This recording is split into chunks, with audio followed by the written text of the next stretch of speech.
Nothing is what it seems on Craigslist. Or, so I should have known. That's on me. Bill came through the door in an ill-fitting black suit that could have fitted a donkey.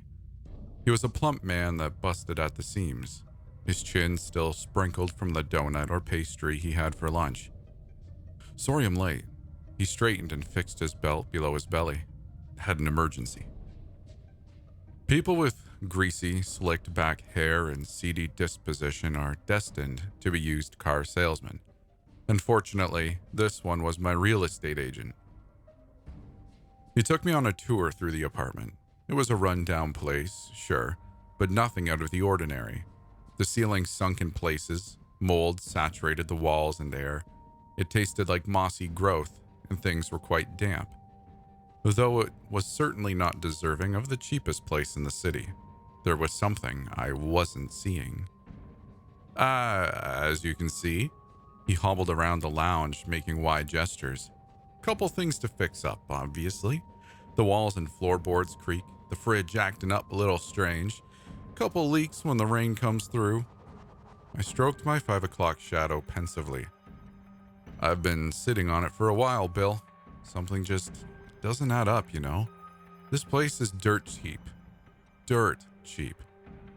He too fiddled with his beard, freeing some crumbs onto my potential new carpet. "Get you some new appliances, scrub up the mold. She'll be perfect." I shook my head. "Bill, cut to the chase." I stared at him intensely. "What's wrong with this place?" "Ah." He exhaled in defeat, helpless like he was caught in a mousetrap. He palmed sweat away from his greasy forehead. "There was a woman, old lady." I gestured him to sit on one of the dusty, out-of-date stools. "The Japanese would classify this place as a stigmatized property." "Yes, that's what they call it over there." He sat down. "Please explain." "Well, it's not uncommon in Japan for a place to be on the market for 20 years after someone dies a lonely death. Or worse, in their home. You know, the public think it's cursed, that the previous occupant wanders the halls." I didn't believe in all that mumbo-jumbo. I saw only dollar signs. To be a student and rent my own place was a luxury. Well, signing the agreement was contingent on one thing. "How'd the old woman die?" I asked. His eyes scanned the carpet for a while and he gulped, almost comically. You don't want to know, chap." I started to say something but trailed off. I thought about it for a while. Maybe he was right. Ignorance is bliss. I couldn't stay put if I knew I had been eating on the kitchen counter where she was stabbed, the bed she was strangled in, that I bathed myself in the bathtub she once filled with blood. I could get this place cleaned up without the gruesome details. I reached out to Bill with one reluctant arm. "Deal." We shook hands. He gave me a quick nod and a smirk. I smiled too. "So, how about you throw in a new fridge?" He threw his head back and bellowed a fat man's laugh. "Maybe for Christmas, Jeff." The first few nights at the apartment were drearily usual, nothing amiss. Most nights after, I consoled myself that I had been dreaming the type of dream that Dr. Ron had told me about. The ones where I couldn't move, like I was paralyzed. He called them by some fancy long names and told me to stop sleeping on my back. I tried to stop, but every time I ended up on my back, and no matter how hard I tried, she'd be there, standing at the end of my bed. Those are the evenings I would begin to pray for, the nights where I would only see the silhouette of the woman, not hear her. In the following weeks, I would be woken up by gentle clatters, like she wanted to be quiet. She didn't want me to know that she was there. I would hear steps along the floor in the living room, wandering the house. I heard the water running from the tap, only for a while, and only in the dead of night, like something was drinking. After a while, though, she wanted me to know that she was there, that she was hungry. It was Thursday when I knew she was living in the walls. I sat alone in my room, reading with my back against my headboard. Rain sprayed against the window beside me, obscuring the bustling cityscape beyond my apartment's eye with glassy droplets. Sucking my cigarette, I exhaled and waved the smoke away from my book. Tap, tap, tap. Something rapped against my bedchamber wall. It was coming from the living room or kitchen. I put my book down beside me and slinked out of bed. The hallway was dim and silent, save for the sound of the walls of rain thrashing against the window pane. "Hello?" I called. There was no reply. Tap, tap, tap. I sluggishly pulled myself forward, through the hall and into the living room. The room smelled sickly. Decaying wafts of sour breath lingered in the air. A low glow beamed onto the old-school tiles of the damp kitchen. The fridge had been left open. I was certain I had shut the door before bed. When the sound of the rain had been pulled away by the wind, my ears twitched at the sound of the tap left running. I briskly made my way over to the kitchen, the floors creaking as I went. I turned the tap and closed the door of the fridge. I stared at it for a while. A seed of doubt blossomed in my mind. Was I just forgetful? Lights off. I scanned the lounge and kitchen. Nothing amiss. Jeff, you are one careless son of a bitch. I smirked at my mistake. Had to get some new milk in the morning. It was probably spoiled. In the hallway, my ears pricked. Tap, tap, tap. Something was behind me. I darted down the hall. I passed the toilet and study room and threw myself into my bed. It took me a while to catch my breath. The noise came from the apartment. It was in the walls. My head pounded from my rapid heartbeat. Tap, tap, tap. I heard it distantly through my bedroom door.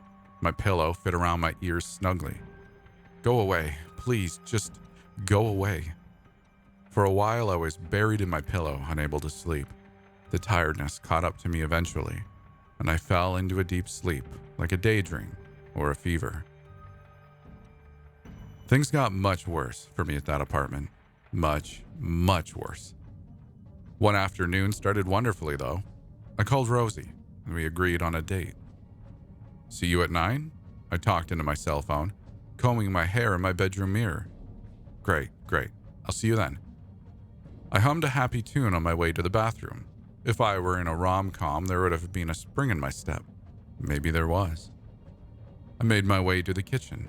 A quick snack before dinner with Rosie. No biggie. What a beautiful, beautiful quiet afternoon.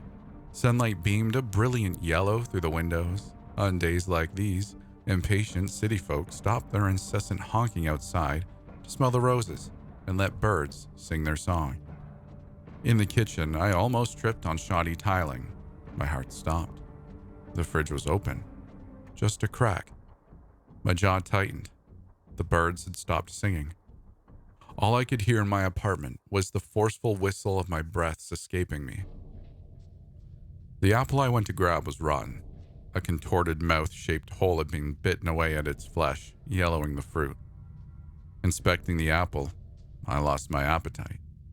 Long strands of black hair were deeply ingrained in its flesh. I shuddered and let go. It rolled for a while. A single, broken tooth had found its way out of the apple onto my floor. That night, I called Rosie again. We settled on a movie instead. Make no mistake, I called Bill, my real estate agent, about the place. I think you can guess how that went. I had to take matters into my own hands. A few nights later, I decided to wait for it. I sat in the dark lounge of the apartment, finishing the final chapters of my book. Though, when you wait for these things, they seldom come. They come at you when you least expect. Yawning, I pushed out of my chair and made my way into the kitchen. Some buttered bread, a salad sandwich perhaps? My stomach rumbled. I stopped in my tracks in the middle of the kitchen. Tap. There it was again. How it felt to be afraid in my own home. A distinct sound, one long fingernail meeting plastic. Tap, tap. My hand met the cold metal fridge handle. I didn't want to open the door. I assured my stomach nothing was waiting for me, but my heart didn't get the memo. It was quiet in the apartment again. My eyes shut tight as I inhaled. The handle turned. The fridge's seal peeled open with a stomach-curdling thip. The interior light wasn't on. From standing, I could only poke around the top shelf. It was empty inside except for a few condiments and rotten vegetables. I wiped one sweaty palm on my leg and bent down to inspect the bottom shelves, rummaging in the cold void of its white shell. It was clean, yet smelled rotten and sour, the trailing scent of a garbage truck. Extending my arm into the unlit fridge, I met something hairy and brittle in the darkness. It might as well have been a vile, moldy coconut. I retracted. Could not see anything, though it felt as if a ball of scraggly hair filled my hand like sand. It flowed between my fingers like a soaked kitchen sponge. She hadn't been living in the walls. An icy grip tightened around my forearm. I shrieked and tried to yank away. The old woman's body twisted and buckled at the joints. One leg was bending backward over her shoulder, the other firmly planted below her jaw.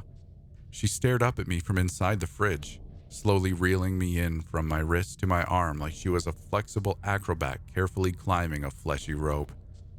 I tried not to puke. I swallowed sour spit. Cockroaches scurried from her open lips and spread across her face like wildfire.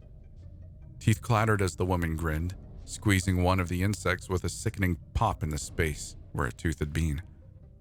Maggots exhumed themselves from her fleshy skin, dropping onto my sweaty arm like Satan's rain. Frigid, gripping fingers closed in at my forearm, then my bicep. Pulling, pulling, pulling. I bent my head up to help steady myself and toe backward, my chin clasped onto the cold top of the fridge. Pulling hard enough sent me flying back, crawling on the floor free from her decaying hands. The woman's face stared at me through scraggly silver and graphite strands of hair, two gleaming white sockets over a wide, disgusting smile. I kicked the door shut and lay on the floor, my chest heaving. My mouth tasted like bitter acid, and my hand finally let go of the unkempt wire I had pulled from her head. Many nights have passed since that encounter. Bill still rents me the apartment. When I hang out with Rosie, we always go back to her place. Never mine. I keep grandmother fed so she doesn't wander the halls. I don't sleep much anymore, but it's okay because I have the cheapest apartment in the city. When I'm home, I hear her when she's hungry. Tap, tap, tap.